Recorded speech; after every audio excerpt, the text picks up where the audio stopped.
Hello, আসসালামু আলাইকুম। আশা করি সবাই ভালো আছেন। তো আজকে আমি আমার লাইফের একটা হরর ঘটনা নিয়ে শেয়ার করব।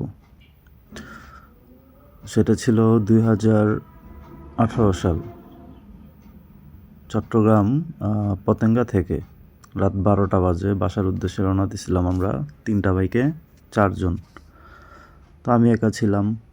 চট্টগ্রাম থেকে ফেনী পার হয়ে যখন কুমিল্লা ঢুকি, তখন হাইওয়ের এই যে রাস্তার মাঝখানে, রাস্তার পাশে হাতের ডাইন পাশে যে আপনার কি ডিভাইডারটা দেখতেছেন, এটার উপরে আমি একটা কালো গরু দেখতে পাই।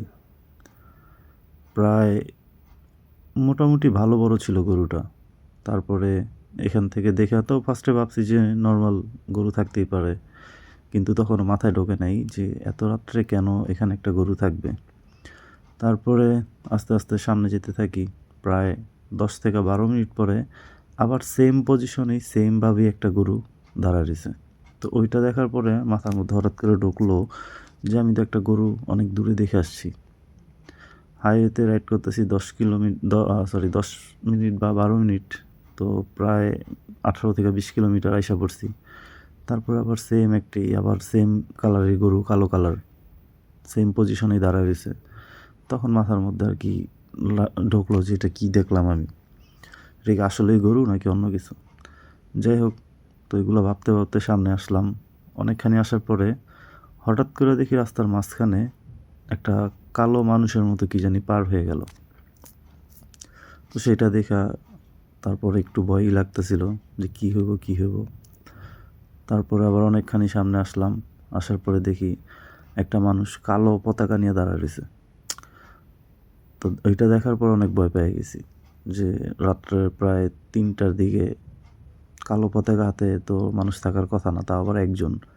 হয়তোবা মিছিল টিছিল হইলে অনেকজন মানুষ থাকতো, অনেকগুলো পতাকা থাকতো, কিন্তু একটা মানুষই, তাও পতাকা। কিন্তু মানুষটা মানে নর্মাল সাইজ না, কীরকম জানি, মানে শর্ট, প্রায় 4 ফিট এরকম হইব। তারপরে আবার অনেকখানি সামনে গেলাম। সামনে আসার পরে দেখা গেল যে আমার সামনে দিয়ে একটা কাক না কালো কি জানি একটা উড়ে গেল। তো এইটা দেখার পর আরও বেশি মানে একদম নার্ভাস হয়ে গেছি। তারপরে মোটামুটি আসার পরে একটা মানে জনবহুল জায়গার মধ্যে দাঁড়াইলাম। দাঁড়ায় অনেকক্ষণ মানে চিন্তা করলাম যে কী হইলো, কী দেখলাম। অ্যাট ফার্স্ট আমার সাথে হাইওয়ের মধ্যে এরকম একটা জিনিস ঘটে গেল।